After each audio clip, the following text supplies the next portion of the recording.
Hello everyone, welcome to vision competitive exams channel. তো দেখো, আজকে আমাদের কিন্তু ক্লাস নাম্বার 3। ঠিক আছে, অলরেডি আমরা কিন্তু দুটো ক্লাস রেকর্ড করে ফেলেছি এবং আপলোড হয়ে গেছে। তোমরা যারা যারা দেখোনি ক্লাস দুটো, অবশ্যই দেখে নিও। এবং ক্লাসে কিন্তু অনেক প্রশ্ন আলোচনাও হয়েছে এবং অনেক প্রশ্ন তোমাদেরকে কমেন্টে জিজ্ঞাসাও করা হয়েছে। তো কাইন্ডলি ক্লাসটা পুরোটা দেখবে এবং যে প্রশ্নগুলোর অ্যান্সার জানতে চাওয়া হয়েছে সেইগুলো অবশ্যই কমেন্টে জানাবে। ঠিক আছে, দেখো এইটা আমাদের কিন্তু একটা সিরিজ, জিকে জিএস অধ্যয়ন। ঠিক আছে, যেখানে আমরা প্রতিদিন বা প্রতিটা ক্লাসে আমরা 25টা করে প্রশ্ন কিন্তু আলোচনা করে থাকি, যেগুলো কিন্তু সম্পূর্ণটাই হয় মিক্স প্যাটার্নে, অর্থাৎ mixed subject wise GK GS MCQ আমরা আলোচনা করি।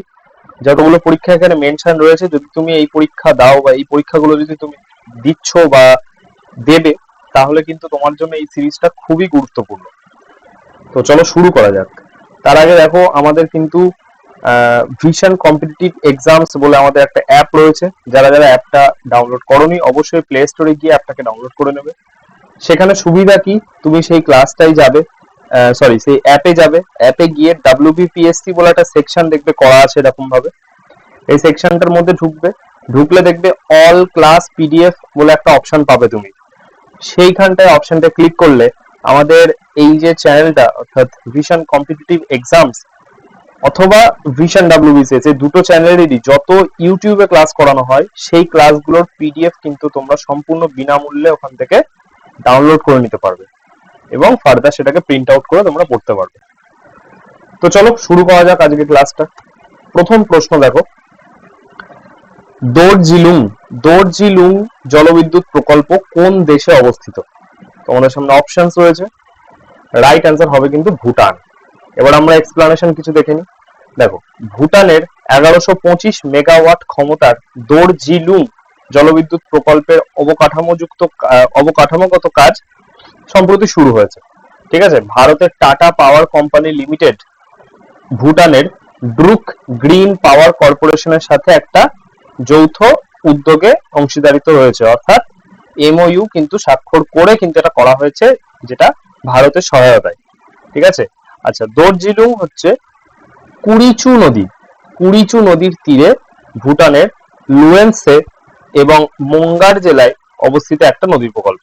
ঠিক আছে, তো আমরা সবাই জানি যে হাইড্রো পাওয়ার প্রজেক্ট এর সাথে রিভার, এই রিলেটেড কোশ্চেন কিন্তু প্রতিটা পরীক্ষাতে, সেটা ছোট হোক বড় হোক, যে কোনো পরীক্ষাতে কিন্তু এটা আসে। এবং যেহেতু এটা একটা কারেন্ট অ্যাফেয়ার্স এর প্রশ্ন, তাই সেটাকে কারেন্ট অ্যাফেয়ার্স এর মতো করেই আমরা দেখলাম। কিন্তু যদি এটা এই হাইড্রো পাওয়ার প্রজেক্ট এবং রিভার এইরকম ভাবে যদি চলে আসে, তাহলে কিন্তু আমরা সেটাও দেখে নিয়েছি এখানে, যে কুড়িচু নদীর উপরে। বা যদি প্রশ্নটা এরকম আসে যে দর্জিলুং এই জলবিদ্যুৎ প্রকল্পটা এখানে কোন দেশে না দিয়ে দিল কোন নদীতে অবস্থিত, বা কোন নদীর তীরে বা কোন নদীর উপরে অবস্থিত, তাহলে কিন্তু সেটা কুড়িচু হবে। তো দুই ভাবেই কিন্তু মনে রেখে দেবে। নেক্সট প্রশ্ন দেখো, কুইনাইন, আমরা সবাই জানি কুইনাইন পাওয়া যায় কোন গাছ থেকে? ঠিক আছে, অপশনস এখানে রয়েছে। রাইট অ্যান্সার হবে কিন্তু সিংকোনা। ঠিক আছে, এবার এখানে আমরা কিছু রেচন পদার্থ দেখে নিই, আর তাদের উৎস দেখবো এবং তাদের কি কি গুরুত্ব রয়েছে সেটা দেখবো। দেখো, কুইনাইন এটা সিংকোনা গাছের ছাল থেকে পাওয়া যায়। ঠিক আছে, বা বাকল বা ছাল থেকে পাওয়া যায়। এর গুরুত্ব হচ্ছে এই সিংকোনা গাছের ছাল থেকে আমরা ম্যালেরিয়ার ওষুধ যেটা কুইনাইন সেটা তৈরি করা হয়। আচ্ছা, তারপর আছে ডাটুরিন। ডাটুরিন হচ্ছে ধুতরা গাছের পাতা এবং ফল থেকে পাওয়া যায়। এটা হাঁপানি যেটা হয়, হাঁপানির উপশমকারী ওষুধ হিসেবে ব্যবহার হয়। তারপরে আছে রেসারপিন। রেসারপিন হচ্ছে সর্পগন্ধা গাছের মূল থেকে পাওয়া যায়। এটা উচ্চ রক্তচাপ যাদের হয়, তাদের এই রক্তচাপটা কমানোর যে ওষুধ সেটা তৈরি করতে এটা ব্যবহার হয়। তারপরে দেখো নিকোটিন, যেটা তামাক গাছের পাতা থেকে পাওয়া যায়। এইটা মাদক দ্রব্য তৈরিতে ব্যবহৃত হয়। তারপর হচ্ছে ক্যাফিন, এটা কফি গাছের বীজ থেকে হয়। এটা ব্যথা বেদনার উপশমকারী ওষুধ হিসেবে তৈরি হয়। এছাড়াও ট্যানিন আছে, যেটা চা গাছ থেকে পাওয়া যায়। এরকম ভাবে পুরো একটা লিস্ট আছে। আমরা কিছুটা আজকে আলোচনা করলাম, কিছুটা অন্য কোনো সেশনে আলোচনা করব। নেক্সট কোশ্চেন দেখো, হুতম পেঁচা এইটার ছদ্মনামে কে পরিচিত? অপশন তোমাদের সামনে। প্রশ্নটা কিন্তু WBP কনস্টেবল 2018-তে এসেছিল। ঠিক আছে, তো এটা রাইট অ্যান্সার হবে কিন্তু কালী প্রসন্ন সিংহ। দেখো, 13 বছর বয়সে তিনি বিদ্যোৎসাহিনী সভা প্রতিষ্ঠা করেন। ঠিক আছে। আচ্ছা, তিনি সর্বতত্ত্ব প্রকাশিকা, বিবিধার্থ সংগ্রহ, পরিদর্শক প্রভৃতি পত্রিকাগুলি কিন্তু সম্পাদনা করেছেন। আচ্ছা, তিনি বাবু 1854-তে, বিক্রম ওর্বশী 1857-তে, সাবিত্রী সত্যবান, এটা কিন্তু ইম্পর্টেন্ট, বহু পরীক্ষাতে এইটা এসছে, সাবিত্রী সত্যবান 1857-তে, এবং মালতী মাধবের মতো এই বই কিন্তু তিনি লিখেছেন। তার ব্যঙ্গাত্মক উপন্যাসটির নাম হলো হুতম প্যাঁচার নকশা। ঠিক আছে। আচ্ছা, এখানে যদিও আমরা এই ক্লাসটাতে বা প্রতিটা ক্লাসে আমরা 25টা করে প্রশ্ন আলোচনা করি ঠিকই, কিন্তু যদি তুমি প্রশ্ন এবং তার সাথে যদি এক্সপ্লানেশনকে অ্যাড করে নাও, প্রতিটা প্রশ্নে কিন্তু আমরা অন অ্যান অ্যাভারেজ 4টে করে এক্সট্রা ইনফো কিন্তু দিয়েই থাকি। তাই প্রত্যেকটা ক্লাস থেকে তোমরা অন অ্যান অ্যাভারেজ 100টা করে কিন্তু প্রশ্ন বা শর্ট কোশ্চেন কিন্তু তোমরা পাচ্ছ। তাই এই ক্লাসটা যে কতটা গুরুত্বপূর্ণ সেটা তোমরাই বিবেচনা করে দেখো। নেক্সট প্রশ্ন দেখো, কোন তফসিলে বা শিডিউলে পঞ্চায়েতের ক্ষমতা, কর্তৃত্ব এবং দায়িত্ব নির্দিষ্ট করার বিধান রয়েছে? অপশনস তোমাদের সামনে। রাইট আনসার হবে একাদশ তফসিল বা শিডিউল। দেখো, একাদশ তফসিলে এই বিধান রয়েছে যা পঞ্চায়েতের ক্ষমতা, কর্তৃত্ব এবং দায়িত্বকে নির্দিষ্ট করে। এতে 29টা বিষয় রয়েছে। এটা কিন্তু অনেক সময় আসে যে পঞ্চায়েতে কতগুলি সাবজেক্ট রয়েছে। ঠিক আছে, তো সেটা কিন্তু 29। ঠিক আছে। আচ্ছা, এই তফসিলটি 1992 সালে 73তম সংশোধনী আইন দ্বারা যুক্ত হয়েছিল। ঠিক আছে, অর্থাৎ 73rd কনস্টিটিউশনাল অ্যামেন্ডমেন্ট অ্যাক্টের দ্বারা কিন্তু এটা যুক্ত করা হয়। এবং এখানে আরো একটা জিনিস মনে রাখবে যে আমাদের ভারতে, ইন্ডিয়াতে প্রথম পঞ্চায়েত যদি বলা হয়, তাহলে কিন্তু সেটা হয়েছিল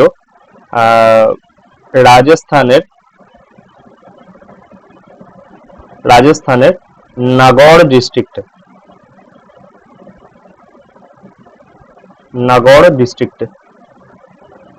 প্রথমবার কিন্তু থ্রি টায়ার পঞ্চায়েত কিন্তু স্থাপন হয়েছিল। ঠিক আছে। নেক্সট কোশ্চেন দেখো, বার্নপুর লৌহ ইস্পাত কারখানা কোন রাজ্যে অবস্থিত? বার্নপুর জিজ্ঞাসা করেছে। অপশন তোমাদের সামনে। রাইট আনসার হবে আমাদের পশ্চিমবঙ্গ। দেখো, বার্নপুরে কিন্তু ইসকো রয়েছে। ঠিক আছে, ইসকোর ফুল ফর্মটা অবশ্যই কমেন্টে জানাও, তার সাথে টিসকোর ফুল ফর্মটাও জানাবে। ঠিক আছে, এইটা এবং তার সাথে টিসকো, এই দুটোও কিন্তু কমেন্টে জানাও ফুল ফর্মটা। ঠিক আছে। আচ্ছা, যা Steel Authority of India Limited অর্থাৎ সেইলের একটা ইউনিট। আচ্ছা, দুর্গাপুর ইস্পাত প্লান্ট রয়েছে, যেটা সেইলের আরেকটা ইউনিট। উভয় প্লান্ট, এই দুটো প্লান্টই ভারতের ইস্পাত উৎপাদন শিল্পে একটা গুরুত্বপূর্ণ ভূমিকা পালন করে। নেক্সট কোশ্চেন দেখো, সূক্তকে নিম্নলিখিত কোন বৈদিক গ্রন্থের স্তোত্র হিসেবে পরিচিত করা হয় বা হতো? এটা কিন্তু খুব রিসেন্ট একটা পরীক্ষায় এসছে, এসএসসি জিডি 2025। তো এটা রাইট আনসার কোনটা হবে? অপশনস তোমাদের সামনে। রাইট আনসার হবে ঋগ্বেদ। এবার ঋগ্বেদ সম্বন্ধে আমরা দেখো বহু ইনফো রেখেছি, যেগুলো একেবারে ইম্পর্টেন্ট সেই ইনফোগুলো রেখেছি। দেখো, ঋগ্বেদ কিন্তু 10টা মন্ডল নিয়ে গঠিত, এটা সবাই জানো। ঠিক আছে, 10টা মন্ডল নিয়ে গঠিত। এখানে 2 থেকে 7তম যে মন্ডল রয়েছে সেটা সবচেয়ে প্রাচীন, এবং এগুলোকে পারিবারিক বই বলা হয় বা পারিবারিক গ্রন্থ বা পারিবারিক মন্ডল বলা হয়। আচ্ছা, টু বি প্রিসাইজ, এর মধ্যে 10টা মন্ডলের মধ্যে কিছু কিছু মন্ডল খুব ইম্পর্টেন্ট, যার মধ্যে একটা হচ্ছে নবম মন্ডল, যেখানে সোমস্তোত্র, তারপরে সোমরস, তারপরে সোমদেব, এই তিনটেই মনে রাখবে, সোমরস, সোমদেব এবং সোমস্তোত্র। যাই আসুক না কেন এই তিনটের মধ্যে, যে এই ধরো আসলো সোমস্তোত্র বা সোমরস বা সোমদেব, কোন মন্ডল রয়েছে? উত্তর কিন্তু একটাই হবে, নবম মন্ডল। এছাড়া আছে দেখো, প্রথম এবং দশম মন্ডলটা সর্বশেষ যুক্ত করা হয়েছে। এবং মনে রাখবে, এই যে দশম মন্ডলটা রয়েছে, এই দশম মন্ডলে কিন্তু পুরুষ সূক্ত সম্বন্ধে ধারণা দেওয়া আছে, যেই পুরুষ সূক্তে কিন্তু প্রথমবার আমাদের যে 4টে বর্ণ সেটা কিন্তু বলা ছিল বা বলা তখন মানে পুরুষ সূক্তে উল্লেখ রয়েছে। ঠিক আছে, 4টে বর্ণ কি কি আমাদের? ব্রাহ্মণ, ক্ষত্রিয়, বৈশ্য এবং শূদ্র। ঠিক আছে, এটা কিন্তু মানে চতুরাশ্রমের সাথে কিন্তু গোলাবে না, চতুরাশ্রম কিন্তু আলাদা এবং 4টে বর্ণ কিন্তু আলাদা। এটা হচ্ছে চতুর্বর্ণ, ওটা হচ্ছে চতুরাশ্রম। চতুরাশ্রম হচ্ছে বেশ ব্রহ্মচর্য, গার্হস্থ, বানপ্রস্থ এবং সন্ন্যাস। ঠিক আছে, ওটা হচ্ছে চতুরাশ্রম। আচ্ছা, এছাড়াও দেখো ঋগ্বেদ যে সমস্ত পুরোহিতরা বা যে সমস্ত ব্রাহ্মণরা পড়তেন তাদেরকে বলা হতো হোতা বা হোত্রী। ঠিক আছে, আচ্ছা আরেকটা দেখো ঋগ্বেদের উপবেদ হচ্ছে আয়ুর্বেদ। আচ্ছা, এছাড়াও দেখো ঋগ্বেদ 1028টি স্তোত্র নিয়ে গঠিত। এবং আরো একটা খুব ইম্পর্টেন্ট ইনফো, যেটা এখানে আমি স্টার্ট দিয়ে লিখে দিচ্ছি, সেটা হচ্ছে ঋগ্বেদের যে থার্ড মন্ডলটা রয়েছে, অর্থাৎ যে 3 নম্বর মন্ডলটা রয়েছে, সেই মন্ডলে কিন্তু গায়ত্রী মন্ত্র সম্বন্ধে জানা যায়।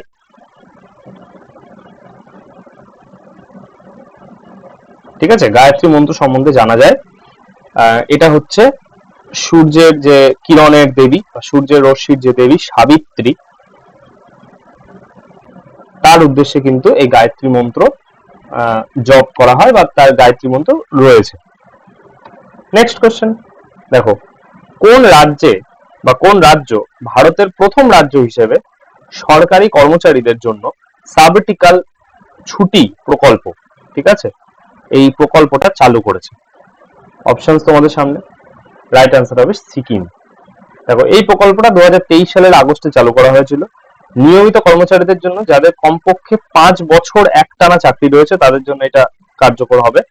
যোগ্য কর্মীরা ছুটির সময় তাদের মূল বেতনের 50% দিয়ে 65 দিন থেকে 1080 দিন পর্যন্ত ছুটি দিতে পারবেন। ঠিক আছে, আশা করি বুঝতে পেরেছো। প্রকল্প যে প্রশ্নগুলো থাকে বা কারেন্ট অ্যাফেয়ার্স এর প্রশ্নগুলো এখানে যেগুলো রাখা হয় প্রতিটা ক্লাসে, খুবই গুরুত্বপূর্ণ, অবশ্যই ভালোভাবে দেখে নেবে এগুলো। নেক্সট কোশ্চেন, নিম্নলিখিতের মধ্যে জৈন ধর্মের শেষ তীর্থঙ্কর কে ছিলেন? এটাও কিন্তু এগেন একটা খুব রিসেন্ট পরীক্ষায় এসছে, এসএসসি জিডি 2025-এ। অপশন তোমাদের সামনে, আশা করি সবাই পারবে। রাইট অ্যান্সার হবে মহাবীর জৈন। কিছু ইনফো জেনে নি। বর্ধমান মহাবীরকে জৈন ধর্মের প্রতিষ্ঠাতা হিসেবেও কিন্তু বলা হয়। ঠিক আছে, বিবেচনা করা হয়। আচ্ছা, তারপরে দেখো জৈন ধর্মের মোট 24 জন তীর্থঙ্কর ছিলেন। ভগবান ঋষভনাথ ছিলেন প্রথম তীর্থঙ্কর। ঠিক আছে, এবং ভগবান মহাবীর হচ্ছেন শেষ তীর্থঙ্কর। ঠিক আছে, এবং যদি আচ্ছা মহাবীর তিনি হচ্ছেন 24তম, যদি 23তম বলে তাহলে হবে পার্শ্বনাথ। আচ্ছা, জৈন ধর্মে মোক্ষ অর্জনের জন্য ত্রিরত্ন বা 3টি রত্নের কথা বলা হয়েছে, যা হলো সম্যক দর্শন, সম্যক জ্ঞান এবং সম্যক কর্ম। নেক্সট কোশ্চেন দেখো, কুদানকুলাম পারমাণবিক শক্তি কেন্দ্র, ঠিক আছে, অর্থাৎ নিউক্লিয়ার পাওয়ার প্লান্ট, এই একটা টপিক, এবং হাইড্রো পাওয়ার প্লান্ট, ঠিক আছে, এই দুটো টপিক স্ট্র্যাটেজিকের কিন্তু মোস্ট ইম্পর্টেন্ট টপিকের মধ্যে ধরা যায়। ঠিক আছে, তাই কাইন্ডলি একটু সিরিয়াস ভাবে এগুলো দেখে নেবে, প্রতিটা পরীক্ষাতে কিন্তু চলে আসে। তো কুদানকুলাম কোন রাজ্যে অবস্থিত? রাইট অ্যান্সার হবে তামিলনাড়ু। এখানে একটা ছোট্ট চার্ট রাখা হয়েছে, যদিও এই চার্টটা বিরাট বড় চার্ট, কিন্তু সিলেক্টেড কিছু এখন রাখা হয়েছে, নেক্সট পরবর্তী ক্লাসে পুরোটাই প্রায় রিভিশন করে দেওয়া হবে। দেখো, কুদানকুলাম এটা তামিলনাড়ুতে অবস্থিত, তারাপুর এটা মহারাষ্ট্রে অবস্থিত, কৈগা বা কাইগা এটা হচ্ছে কর্ণাটকে অবস্থিত, কালপক্কম এটা হচ্ছে তামিলনাড়ুতে অবস্থিত, নৌড়া এটা হচ্ছে উত্তরপ্রদেশে অবস্থিত, এবং কাকড়াপাড় এটা হচ্ছে গুজরাটে অবস্থিত। নেক্সট কোশ্চেন দেখো, ইকোনমিক্স এর একটা কোশ্চেন, মুদ্রাস্ফীতির কারণ কি? ঠিক আছে, অপশন তোমাদের সামনে, আমরা কিন্তু দেখতে দেখতে 10টা প্রশ্ন কিন্তু করে ফেললাম। উত্তর হবে অর্থ সরবরাহ বৃদ্ধি এবং তার সাথে উৎপাদনটা হ্রাস। ঠিক আছে, অর্থাৎ মানি সাপ্লাই বেশি এবং উৎপাদন, অর্থাৎ যেটাকে বলে মানে উৎপাদন যেমন যে কোনো দ্রব্য যা উৎপাদন হচ্ছে সেটার হার কিন্তু হ্রাস বা সেটা কম হচ্ছে, এই সিচুয়েশনটাকে মুদ্রাস্ফীতি বলা হয়। দেখো এখানে কারণ কি কি রয়েছে, চাহিদা এবং সরবরাহের মধ্যে অমিল, ঠিক আছে, অর্থাৎ ডিমান্ড এবং সাপ্লাইয়ের মধ্যে অমিল রয়েছে।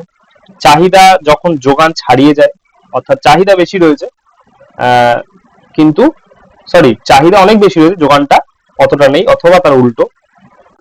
আচ্ছা, অর্থ সরবরাহ বৃদ্ধি এবং উৎপাদন হ্রাস, যেটা এখানে বলা হয়েছে। চাহিদার দিক এবং সরবরাহের দিক বা উভয় পরিবর্তন কারণে এটাও হয়। আচ্ছা, ধরন কি কি আছে, এইটা ইম্পর্টেন্ট, কিন্তু পরীক্ষায় চলে আসে, কোনটি নয় এইভাবে চলে আসে। তাই দেখো, ক্রিপিং মুদ্রাস্ফীতি বা ক্রিপিং ইনফ্লেশন, গ্যালপিং ইনফ্লেশন, উচ্চ মুদ্রাস্ফীতি এবং বটল নেক মুদ্রাস্ফীতি, ঠিক আছে, এটা রয়েছে। নেক্সট কোশ্চেন দেখো, মডার্ন হিস্ট্রি একটা কোশ্চেন, অন্ধ্র মহিলা সভার প্রতিষ্ঠাতা কে? অপশন তোমাদের সামনে, রাইট আনসার হবে কিন্তু দুর্গাবাই দেশমুখ, ঠিক আছে, দুর্গাবাই দেশমুখ। দেখো, দুর্গাবাই দেশমুখ ছিলেন অন্ধ্র মহিলা সভার প্রতিষ্ঠাতা। তিনি জনপ্রিয়ভাবে লৌহ মানবী রূপে পরিচিত। আচ্ছা, লৌহ মানবী যখন দেখে নিলাম, তাহলে লৌহ মানবকেও দেখে নি। লৌহ মানব কাকে বলা হয়? সর্দার বল্লভভাই প্যাটেল। পুরোটা লিখলাম না, সবাই চেনো, ঠিক আছে। আচ্ছা, তিনি মাদ্রাজের আইন অমান্য আন্দোলনের সময় লবণ সত্যাগ্রহ করেছিলেন এবং তার জন্য তাকে কারারুদ্ধ করা হয়েছিল। নেক্সট কোশ্চেন, নিচের কোন বইটি সলমান রুশদির লেখা নয়? পিএসসির খুব ফেভারিট এই নয় দিয়ে প্রশ্ন, ঠিক আছে। তো এখানে কোন বইটা সলমান রুশদির লেখা নয়? এটা কিন্তু এসএসসি সিজিএল 2020-তে এসেছিল। তোমাদের রাইট আনসার হবে অ্যান এরিয়া অফ ডার্কনেস, এটা কিন্তু সলমান রুশদির লেখা নয়। এবার আমরা এখানে কিছু ইনফো জেনে নিই। দেখো, মিডনাইটস চিলড্রেন সলমান রুশদির লেখা, 1981-তে পাবলিশ হয়েছিল। অ্যান এরিয়া অফ ডার্কনেস এটা ভিএস নাইপালের লেখা, ঠিক আছে, 1964-তে পাবলিশ হয়েছিল। দ্য স্যাটানিক ভার্সেস এটাও সলমান রুশদির লেখা, 1988-তে পাবলিশ হয়েছিল। এবং শেম এটাও সলমান রুশদির লেখা, 1983-তে এটা কিন্তু পাবলিশ হয়েছিল। আচ্ছা, 1983-তে কিন্তু আমরা প্রথমবার ক্রিকেট ওয়ার্ল্ড কাপ পাই, যার ক্যাপ্টেন ছিলেন কপিল দেব, ঠিক আছে। নেক্সট কোশ্চেন দেখো, ব্লু বার্ড যোগাযোগ উপগ্রহ অর্থাৎ কমিউনিকেশন স্যাটেলাইট কোন দেশ তৈরি করেছে? অপশনস তোমাদের সামনে, রাইট আনসার হবে মার্কিন যুক্তরাষ্ট্র। এবার যখন স্যাটেলাইটের কথা এলো বা কমিউনিকেশন স্যাটেলাইট বা উপগ্রহ এগুলো কথা যখন এলো, আমরা দুটো সংস্থা সম্বন্ধে জেনে নিই। একটা হচ্ছে নাসা, যার সম্পূর্ণ নাম হচ্ছে national Aeronautics and space administration, ঠিক আছে, যা প্রতিষ্ঠা হয়েছিল 1958-তে, যার প্রতিষ্ঠাতার নাম হচ্ছে ডুয়েইট ডি আইজেনহাওয়ার, ঠিক আছে। এবং আমাদের ইসরো পুরো নাম হচ্ছে ইন্ডিয়ান স্পেস রিসার্চ অর্গানাইজেশন, যা প্রতিষ্ঠা হয়েছিল 1969 সালের 15ই আগস্ট, যার প্রতিষ্ঠাতা ছিলেন বিক্রম অম্বালাল সারাভাই, ঠিক আছে। এই বিক্রম অম্বালাল সারাভাইয়ের বাবা কিন্তু ছিলেন অম্বালাল সারাভাই, ঠিক আছে, যার বিরুদ্ধে কিন্তু গান্ধীজি আহমেদাবাদ নীল সত্যাগ্রহ করেছিলেন, ঠিক আছে। এবং এই বিক্রম সারাভাইয়ের দিদি অর্থাৎ অম্বালাল সারাভাইয়ের মেয়ে, তার নাম কিন্তু আচ্ছা, তার নামটা এই মুহূর্তে খেয়াল আসছে না, কিন্তু তিনিও কিন্তু গান্ধীজির সাথে ওই আন্দোলনে যোগ দিয়েছিলেন, অর্থাৎ তার বাবার বিরুদ্ধে, ঠিক আছে। নামটা এই মুহূর্তে মনে আসছে না। আচ্ছা, নেক্সট কোশ্চেন দেখো, India the future is now এই বইটা কে লিখেছেন? যেটা কিন্তু এসএসসি এমটিএস 2019-এ এসেছিল। আচ্ছা, এইখানে অপশনস রয়েছে, রাইট অ্যান্সার হবে কিন্তু শশী থারুর। শশী থারুর কিন্তু India the future is now এই বইটি লিখেছিলেন। এবার শশী থারুরের লেখা কিছু বই আমরা দেখে নিই। অনেকগুলো বই আছে, কিন্তু সিলেক্টিভলি কিছু কিছু যেগুলো খুবই ইম্পর্টেন্ট সেগুলো এখানে রেখেছি। দেখো, India from midnight to millennium, Nehru the invention of India, ট্যাক্স ইন্ডিকা, India and the world of the 21st century. India, the future is now. Why I am a Hindu? A paradoxical prime minister. Ambedkar alive. Kerala, God's own country. India Inde or India along with photographer Farnet Frenanti. ঠিক আছে, আচ্ছা চলো next question. নিচের কোনটি ভারতের প্রাচীনতম তেল শোধনাগার?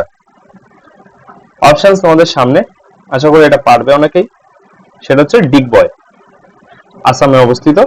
দেখো, ডিগবয় তেল শোধনাগারটি 11ই ডিসেম্বর 1901-এ আসাম অয়েল কোম্পানি লিমিটেড ডিগবইতে প্রতিষ্ঠিত হয়েছিল।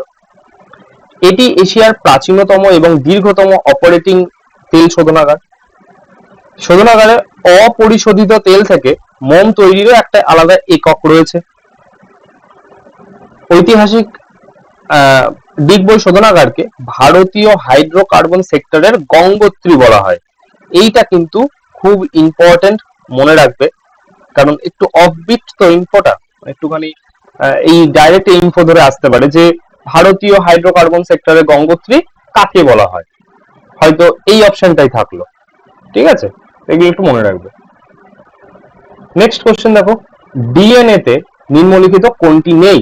তোমরা জানো ডিএনএ একটা এরকম ডবল হেলিক্যাল স্ট্রাকচারে করা হয়। ঠিক আছে, এরকম ভাবে স্ট্রাকচারটা এরকম এরকম ধরনের থাকে। তো তার মধ্যে যে যে পদার্থ থাকে তার মধ্যে কোনটি থাকে না, এটাই জিজ্ঞাসা করছে এখানে। অপশনস রয়েছে তোমাদের সামনে। রাইট অ্যান্সার হবে ইউরাসিল। ইউরাসিলটা কিন্তু থাকে না, থাকে হচ্ছে অ্যাডেনাইন, গুয়ানিন, থায়ামিন এবং সাইটোসিন, এই চারটে কিন্তু থাকে। যেটা থাকে না সেটা হচ্ছে ইউরাসিল। তাহলে ইউরাসিল কোথায় থাকে? ইউরাসিল থাকে আরএনএ তে। আরএনএ তে থাকে অ্যাডেনাইন, গুয়ানিন, থাইমিন এবং ইউরাসিল।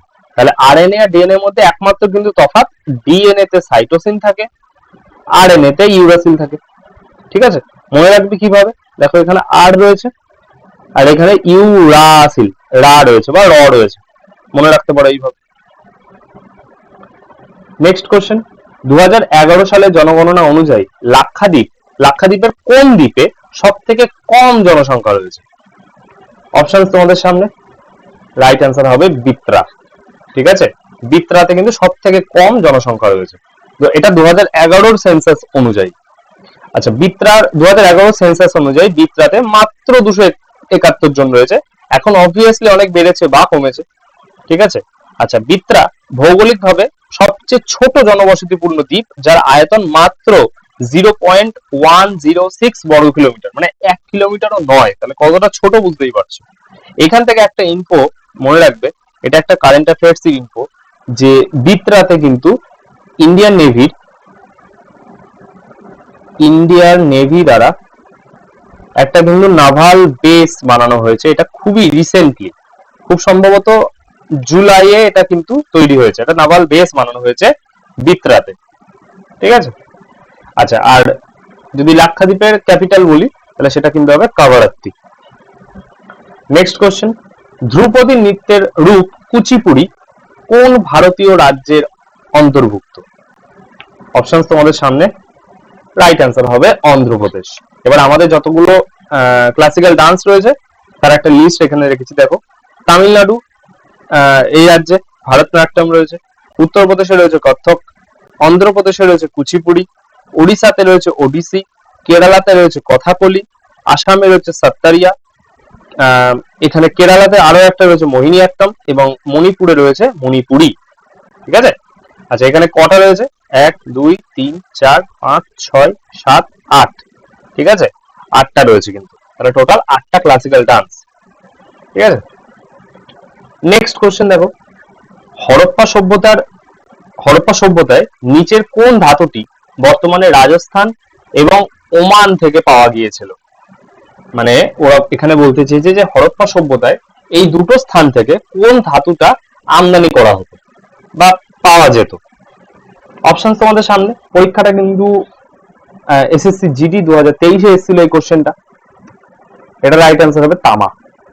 এবার এখানে কিছু কিছু ইম্পর্টেন্ট যে সেন্টার সেগুলোর কিন্তু লোকেশন এখানে রেখেছি, যেমন ধরো এখানে হরপ্পা রয়েছে, এখানে যেমন লোপাল রয়েছে, এখানে রাখিগ্রাহী রয়েছে, যেটা ভারতের মধ্যে সব থেকে বড় সিন্ধু সভ্যতার কেন্দ্র। ঠিক আছে। আচ্ছা, তারপরে এখানে মহেঞ্জোদারো রয়েছে, এখানে কোট দিঘি রয়েছে, এইখানেই রয়েছে চানহুদারো। ঠিক আছে। তারপরে এখানে রয়েছে ধোলাভিরা, এখানে রয়েছে সুরকোটাডা, এইখানে রয়েছে লোথাল, যেটা একটা পোর্ট সিটি বা বন্দর শহর ছিল সিন্ধু সভ্যতায়। আচ্ছা, তারপরে দেখো রয়েছে এখানে নৌসাডো রয়েছে। ঠিক আছে। তারপরে দেখো সর্তুগাই রয়েছে, সর্তুগাই হচ্ছে ইন্ডাস ভ্যালি সিভিলাইজেশনের একমাত্র স্থান যেটা আফগানিস্তানে অবস্থিত। ঠিক আছে। এবং এটাকে পূর্ব পশ্চিমের, মানে যদি সিন্ধু সভ্যতার উত্তর দক্ষিণ পূর্ব পশ্চিম এটা সীমান্ত করা হয়, তাহলে এটা কিন্তু সব থেকে পশ্চিমতম সীমান্ত হবে সর্তুগাইটা। ঠিক আছে।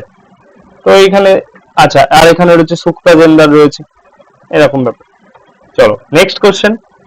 নাহারগড়, নাহারগড় বন্যপ্রাণী অভয়ারণ্য কোন রাজ্যে অবস্থিত? অপশন তোমাদের সামনে। রাইট আনসার হবে রাজস্থান। এবার নাহারগড় নিয়ে কিছু দেখে নি। দেখো, নাহারগড় বন্যপ্রাণী অভয়ারণ্য রাজস্থানে অবস্থিত। এটির নামকরণ করা হয়েছে নাহারগড় দুর্গের নামে, যা 18 শতকে জয়পুরের রাজা সওয়াই জয়সিংহ দ্বারা নির্মিত হয়েছিল। ঠিক আছে। এবার রাজস্থানের কিছু ওয়াইল্ড লাইফ স্যাংচুয়ারি আমরা জেনে নিই। যেমন Talchhapar wildlife sanctuary, WLS মানে ওয়াইল্ড লাইফ স্যাংচুয়ারি, গজনারের wildlife sanctuary, Ramgarh Vishdhari wildlife sanctuary, mount Abu wildlife sanctuary, Todgarh Raoli wildlife sanctuary এবং Bansi wildlife sanctuary. Next question দেখো, ভারতের শেষ গভর্নর জেনারেল কে ছিলেন? এটা কিন্তু WBPSC ফুড এসআই 2023 এসেছিল। অপশন তোমাদের সামনে। এটা খুব ইজি কোশ্চেন। রাইট আনসার হবে চক্রবর্তী রাজা গোপালাচারী। তার সম্বন্ধে কিছু জেনে নি। দেখো, চক্রবর্তী রাজা গোপালাচারী 1948 সালের জুন থেকে 1950 সালের জানুয়ারি পর্যন্ত ভারতের শেষ গভর্নর জেনারেল হিসেবে দায়িত্ব পালন করেছিলেন। তিনি ছিলেন একজন ভারতীয় রাজনীতিবিদ, স্বাধীনতা সংগ্রামী, আইনজীবী, লেখক, ঐতিহাসিক এবং রাজনীতিবিদ। ঠিক আছে। আচ্ছা, ভারতের দুটি প্রধান রাজনৈতিক দলের মধ্যে এই অচলাবস্থা ভাঙার জন্য মহাত্মা গান্ধীর ঘনিষ্ঠ আইএনসি সদস্য রাজাগোপালাচারী CR ফর্মুলা বা রাজাজি ফর্মুলা নামে একটা পরিকল্পনা প্রস্তাব নিয়েছিলেন। মানে এইটা আরেকটা জিনিস এখান থেকে মনে রাখবে, চক্রবর্তী রাজা গোপালাচারীকে কিন্তু রাজাজি বলেও কিন্তু জানা যায়। যেমন প্রত্যেকটা স্বাধীনতা সংগ্রামীর একটি করে নিক নেম বা একটি করে নাম থাকে। যেমন ধরো নেতাজি সুভাষচন্দ্র বসুকে আমরা নেতাজি বলে ডাকি, তেমন এনাকেও কিন্তু রাজাজি বলে জানা হয়। আমরা 22তম প্রশ্নে চলে এসেছি। দেখো, কৃষি উন্নয়নের জন্য মোহাম্মদ তুগলক যে নতুন বিভাগটা চালু করেছিল তার নাম কি? অপশন তোমাদের সামনে। রাইট আনসার হবে দিওয়ান ই কোহি, দিওয়ান ই কোহি। ঠিক আছে।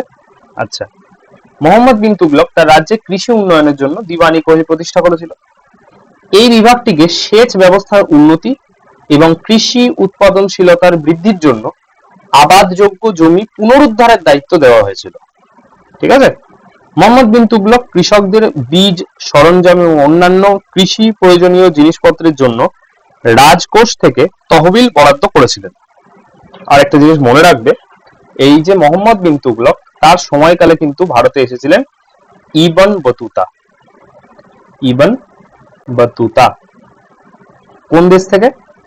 সেটা হচ্ছে মরক্কো।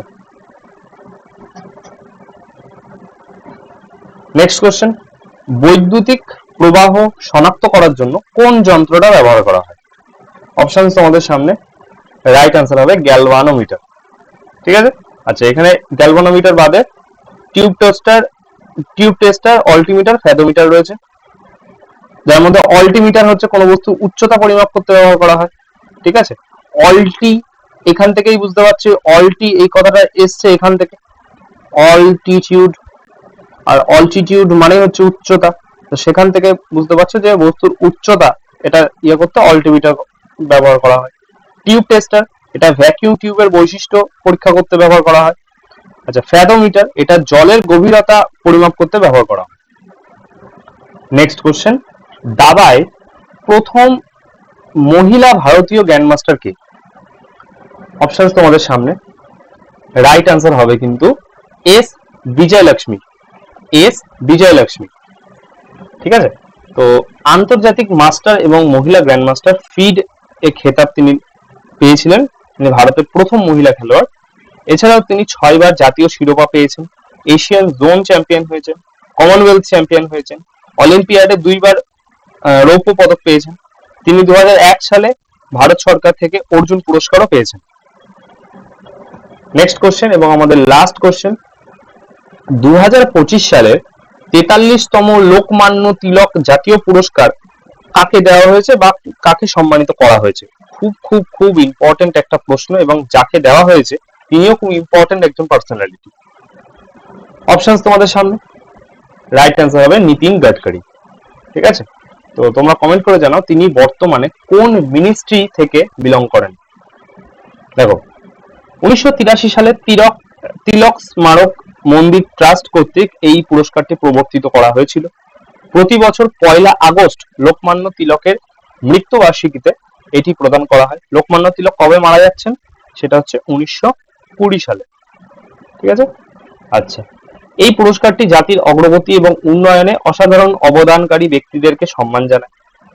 ভ্যালেন্টাইন চিরলের লেখা দ্য ইন্ডিয়ান আনরেস্ট এই বইতে তিলককে ফাদার অফ ইন্ডিয়ান আনরেস্টও কিন্তু বলা হয়েছে। আচ্ছা, তিনি তিনি মারাঠা ভাষায় কেশরী এবং ইংরেজি ভাষায় মাহরাট্টা নামে কিন্তু একটা পত্রিকা পাবলিশ করতেন। তো এখানেই ছিল আমাদের ক্লাস। ঠিক আছে, ক্লাসটা দেখার জন্য অনেক ধন্যবাদ। যারা আগের দুটো ক্লাস দেখোনি অবশ্যই সেই দুটো ক্লাস দেখো, সেখানে যা যা প্রশ্ন জিজ্ঞাসা করা হয়েছে সেগুলো কমেন্টে জানাও, তারপরে এই ক্লাসটা দেখো এবং যা যা ক্লাসে আলোচনা করা হচ্ছে সেগুলো কমেন্টে জানাও। যদি তোমাদের মনে হয় যে নোট তোমরা বানাবে তো নিজের হাতে বানিয়ে নাও, ওর থেকে বেটার অপশন আর হয় না। যদি না বানাতে চাও তাহলে আমাদের অ্যাপে এই সমস্ত ক্লাসটা যেটা তোমরা এখন দেখলে, ঠিক আছে, এই পুরো ক্লাসটার কিন্তু পিডিএফ তোমরা পেয়ে যাবে, সেখান থেকে ডাউনলোড করে নিতে পারো। ঠিক আছে, চয়েস ইজ ইয়োর্স। তো চলো, ক্লাসটা আজকে এখানে শেষ করা হলো, দেখা হচ্ছে পরের ক্লাসে।